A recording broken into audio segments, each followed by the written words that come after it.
Salut tout le monde, bienvenue sur Actu MMA pour un nouveau podcast. Alors aujourd'hui avec Anthony Réa, on va discuter du prochain combat de Manon Fiorot qui va revenir le 30 mars à Atlantic City pour affronter Erin Blanchfield en main event. Donc on va discuter de tout ça. C'est parti.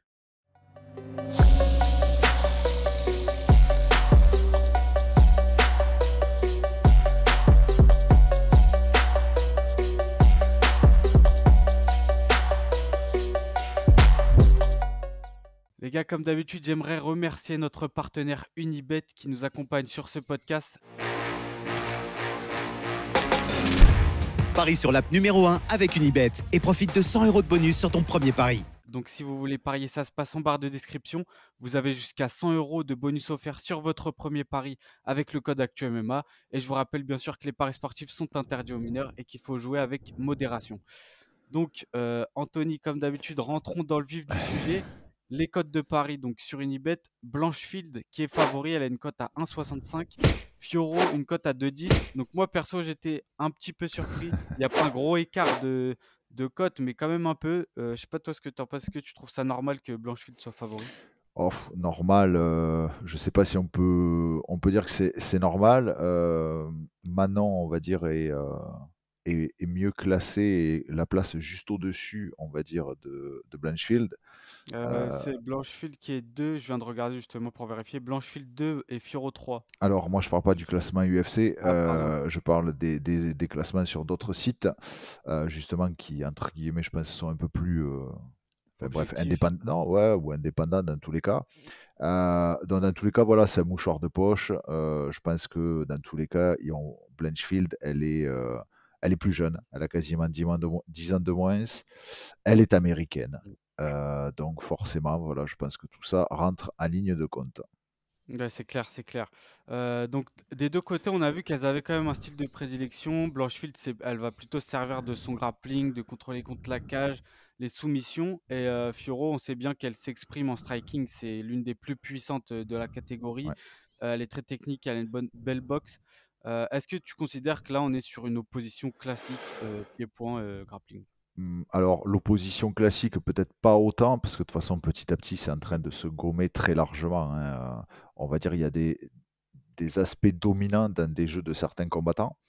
Heu, Moi, je pense qu'en fait, Manon, alors je parle du moins pour Manon, hem, Manon, on n'a pas eu, trop l'occasion de voir son grappling. C'est pas parce qu'en fait, elle n'est pas bonne dans ce domaine-là, c'est parce qu'en fait, elle n'a jamais eu vraiment besoin. Faut quand même se rappeler que Manon Fiorot, elle est, ceinture noire aussi de JJB, qu'elle a eu dans un temps relativement court et elle a été promue par des gens de valeur, hein. Donc, elle a eu sa ceinture noire de JJB, je crois, en 7 ans, ce qui est quand même un délai, on va dire, relativement court pour obtenir une black belt en JJB. Maintenant, oui, il est clair que je pense en termes de stratégie, Blanchfield va faire ce qu'elle sait faire, c'est-à-dire chercher à aller coller et amener le combat au sol. Et Manon va chercher à rester debout parce que c'est son jeu, c'est un peu son ADN de combattante. Comme Blanchfield, le sien, c'est plutôt d'aller sur le corps à corps. Mais c'est pareil aussi, Blanchfield, on a vu une belle progression aussi au niveau du pied-point. Par rapport à ses premiers combats, les combats qu'elle faisait aussi à l'Invicta. Voilà, on voit que ça progresse. Petit à petit, tout est en train de s'équilibrer, mais je pense que le côté quand même, peut-être un peu plus d'expérience et de bouteilles sont du côté de Manon. Ouais et puis justement, je parlais, enfin, on a interviewé Aldric Cassata, donc le coach, de Manon Fiorot, donc au Boxing Squad de Nice, Ouais. qui nous avait expliqué que en fait, eux, ils cherchaient pas forcément, je disais dans ce combat-là, est-ce que c'est l'occasion justement de montrer le grand game de Manon? Parce qu'en fait, on l'a presque pas vu. Lui, il disait qu'en vrai, s'il pouvait, il montrait rien, quoi. Le Bah but, ouais. c'est, de le plus longtemps possible de rien montrer, de cacher leurs armes et on a vu aussi que Manon, si elle a pas montré, c'est qu'aussi elle a une très grosse défense, elle est solide. C'est peut-être, je sais pas ce que tu en penses, mais c'est physiquement, en tout cas, c'est l'un des plus gros physiques, de sa catégorie, hein. Alors, c'est, un gros physique pour, la catégorie. Elle n'a pas forcément beaucoup de mal pour faire le poids, donc ça, c'est quand même aussi, quelque chose qui est très, très bien. Mais c'est vrai que pour en revenir au côté grappling, en fait, je crois que dans ces stats, il y a vraiment, je crois, il y a un takedown contre elle qui a été comptabilisé sur un combat, mais elle s'est relevée, je crois, dans les 10 ou 15 secondes qui ont suivi. Euh, Bah, entre guillemets, pourquoi se forcer à aller faire du grappe si en fait elle n'en a pas besoin?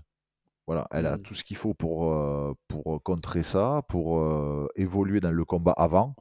Donc c'est très bien. Puis effectivement, il y a toujours la petite part d'inconnu qui fait que peut-être le jour où quelqu'un va l'amener véritablement au sol, la mettre en position inférieure et se dire ça y est, la partie est jouée, peut-être qu'il va avoir une belle surprise. Voilà.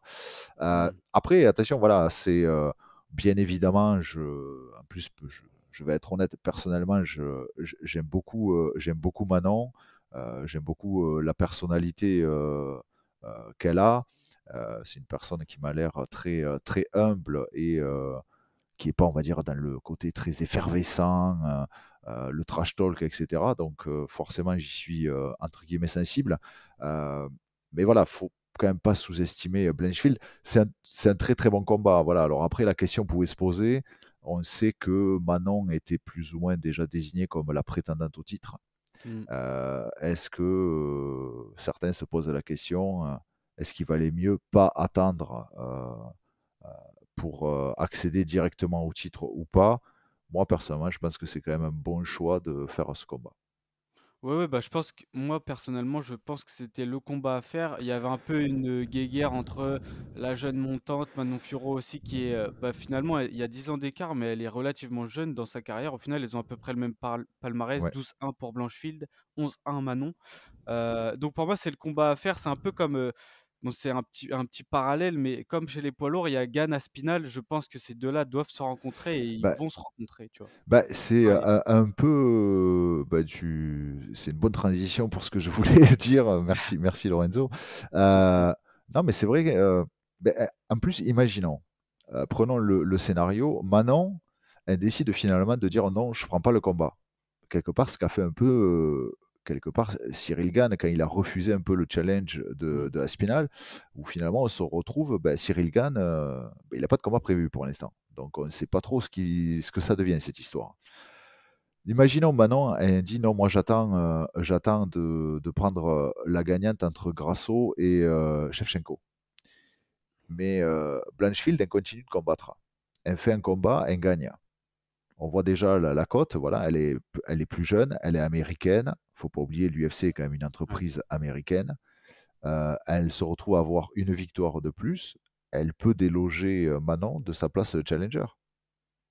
Ouais. Donc, je pense que c'est le combat qu'il fallait faire, entre guillemets. C'est comme ça, c'est une meute de loup. Faut éliminer le concurrent. Donc, entre guillemets, Manon doit s'occuper d'éliminer la concurrence. Et bien sûr, Blanchfield va essayer de faire de même. Voilà, en Exa essayant de passer la barrière à Manon Fiorot. Exactement, et puis je pense de toute façon, les 2 avaient pas le choix, même Manon Fiorot, parce que là, on est un peu dans une catégorie, et les flyweight, où c'est quand même bloqué. Il y a une trilogie en perspective pour Ouais. Shevchenko et Grasso. Les deux sortaient d'une blessure, donc ça peut être long. Et je pense qu'il fallait absolument, limite, c'est un combat qui aurait pu être pour le titre intérimaire, tu vois. Je pense que Ouais. ça aurait pas été déconnant vu que la Mm. KT est assez bloquée. Il y a autre chose dont je voulais te parler, c'est que bah là, on l'a dit au début, c'est un main event, donc 5 rounds. Est-ce que tu penses que ça aura un impact la direction du combat, toi? Est-ce que tu penses que ça pourra aller jusqu'au bout des 5 rounds? Alors, moi déjà, à la base, le combat était prévu à la base, hein, au tout début, Mmh. quand ça avait été annoncé il y a quelque temps, en 3 reprises de 5 minutes. Moi, je pense que dans tous les cas, il n'y avait pas forcément besoin, du moins du côté de Manon, que le combat soit plus long. Je pense qu'en 3 fois 5, vu le style des deux combattantes, ça aurait été, à mon avis, suffisant. Mmh. Si c'est un 5 fois 5, ça devrait possiblement ne pas forcément trop changer la donne. À mon sens, voilà. Mmh. Après, bien évidemment, ça va dépendre comment le combat peut se passer. Si, bien évidemment, ça va dépendre qui domine les débats ou pas, mais j'ai pas forcément une inquiétude particulière sur le fait de me dire, oh là, attention, 5 x 5, Manon Fiorot va s'effondrer derrière. Manon, elle a une super condition physique. Alors, bien sûr, tout le monde fatigue. Certains avaient émis un peu des réserves par rapport à son combat contre Rose. Mais Oui. je pense que c'était plus stratégique que, on va dire, que le côté physique qui avait pris le dessus là et qu'elle pouvait pas suivre le rythme. C'était simplement, la raison qui voulait qu'à la troisième reprise, elle a baissé un peu de rythme parce qu'entre guillemets, c'était suffisant, elle avait fait le job. Heu, Ça peut avoir bien évidemment eu une incidence, hein. De toute façon, 2 rounds de plus, sur, des Mmh. combats 3 ou 5, enfin il y a un delta quand même, hein. Ouais. Voilà, donc oui, ça peut avoir une incidence. Après personnellement, je trouve pas que ce soit forcément, préjudiciable dans tous les cas pour Manon. Ouais, mais c'est ça qui est intéressant, c'est que des 2 côtés, on les a jamais vus faire 5 rounds au Mmh. final.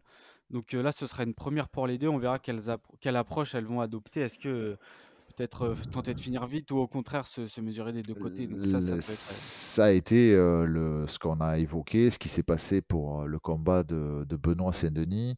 ouais. Bon, en plus, en sachant qu'il était pas, on va dire, au top de sa forme, en arrivant sur le combat.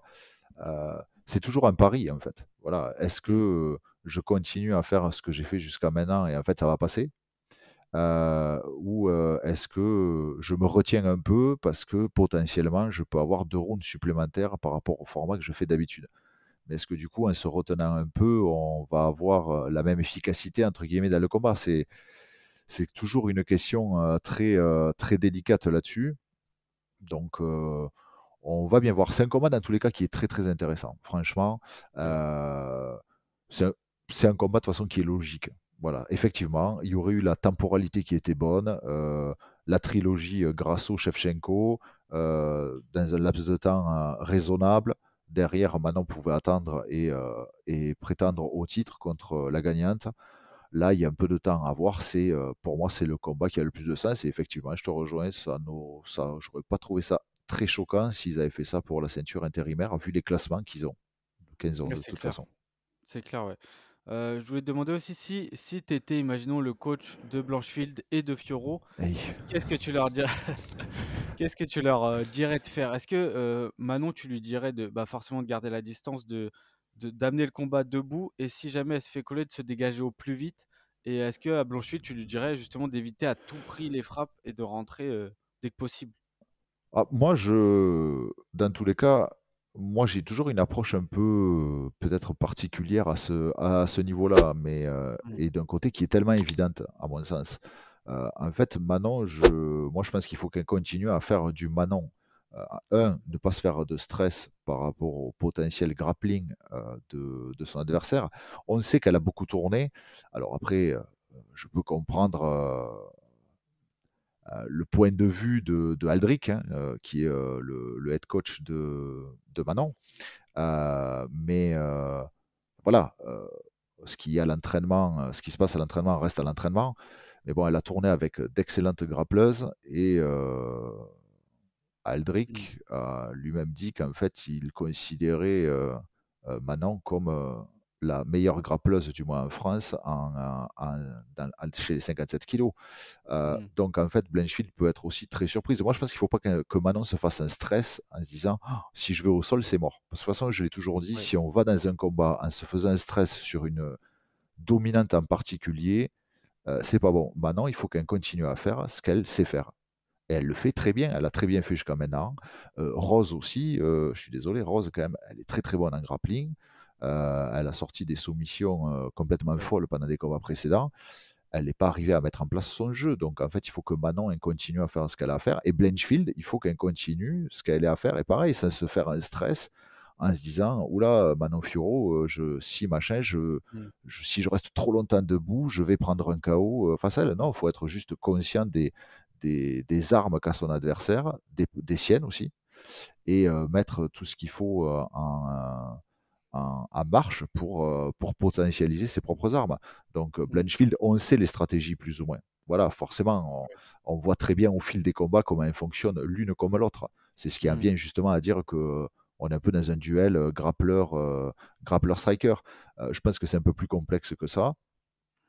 Manon, elle est issue à la base du striking, du karaté. Je pense qu'il faut qu'elle continue à jouer là-dessus parce qu'elle a un style qui est assez déstabilisant par rapport à ses déplacements, le fait d'entrer, sortir, voilà, enfin, sur un format, on va dire, assez atypique par rapport au boxe pied-point. Donc il faut qu'elle continue à garder ça et je pense qu'elle pourra trouver la solution grâce à ça. Voilà, sans se faire de Mmh. stress si elle va se fait coller contre la cage. Après, ce qui est problématique, c'est si elle se fait coller contre la cage ou au sol et qu'elle ne trouve pas la solution pour s'en Ouais, c'est sortir, et qu'elle ne se fait pas, entre guillemets, «finir». Voilà, parce qu'en plus, c'est, je mmh, dois avouer, hyper frustrant. Heu, ouais, donc voilà, et Blanchfield, hein, moi, à mon avis, si Blanchfield veut boxer avec, elle va relativement vite comprendre qu'il ne va pas falloir rester pendant ouais, 5-7 ans dessus. Mais c'est pareil, Blanchfield ne peut pas aborder le combat en se disant: «Oh, il faut absolument vite que j'aille au corps à corps». Parce que, imaginons ça ne marche pas, ouais, psychologiquement, c'est ça. c'est mort aussi pour elle. Exactement, ouais, c'est clair. Bah, écoute, la dernière question, je pense que tu la vois venir, tu la connais, les pronostics. Heu, Si tu veux, je donne le mien en premier. allez, Bah, avec tout ce qu'on a dit, déjà, j'allais vers cette direction, mais avec tout ce que tu as dit, encore une fois, ça me rassure encore plus. Je vois vraiment Manon l'emporter avant la limite de temps. Je dirais peut-être, je sais pas, troisième ou quatrième round par, KO ou TKO du coup.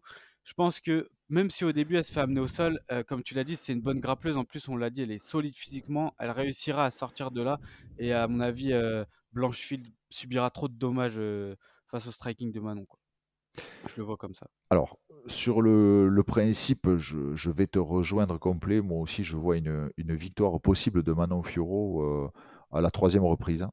Je pense qu'elle OK. elle la battra peut-être pas forcément à la première ou à la deuxième reprise, Mmh. mais voilà, moi je voyais, la troisième reprise, mais attention quand même à Blanchfield. Voilà, dans tous les cas, c'est toujours Mmh. pareil, ça peut paraître bête, mais il faut surtout pas la sous-estimer. Blanchfield, je pense qu'elle n'a pas eu le même parcours. Elle n'a pas pris peut-être autant de combattantes du même calibre, entre guillemets, que Manon, en titillant un peu, si je peux me permettre. Mais attention, si elle en est là dans son classement, c'est pas pour rien quand même non plus, même s'il y a peut-être, entre guillemets, on pourrait dire du favoritisme parce qu'elle est Mmh. américaine, par rapport à l'UFC. Euh, mais voilà, attention quand même à Blanchfield. Va falloir être très très vigilant sur le combat, mais je vois Manon qui arrivera à s'imposer avant la limite. OK. OK, très bien. Bon, bah, on verra tout ça le 30 en tout C'est cas. ça. On a hâte de voir ça. Je pense qu'on a fait le tour sur le sujet. Je sais pas si tu as quelque chose à rajouter? Je pense que c'est complet. Non, je pense qu'on est tout bon. Nickel. Bah, voilà les gars, vous n'hésitez pas à nous dire en commentaire ce que vous pensez. Quel est votre pronostic pour ce combat? N'hésitez pas à liker, commenter, partager, activer la cloche. Vous avez, mis beaucoup d'engagement sur la chaîne ces dernières semaines. Ça nous donne vraiment de la force et on va continuer à essayer de vous proposer le contenu le plus qualitatif possible. Voilà, c'était Anthony Rea et Lorenzo et nous, on se dit à très bientôt sur Actu MMA. Ciao.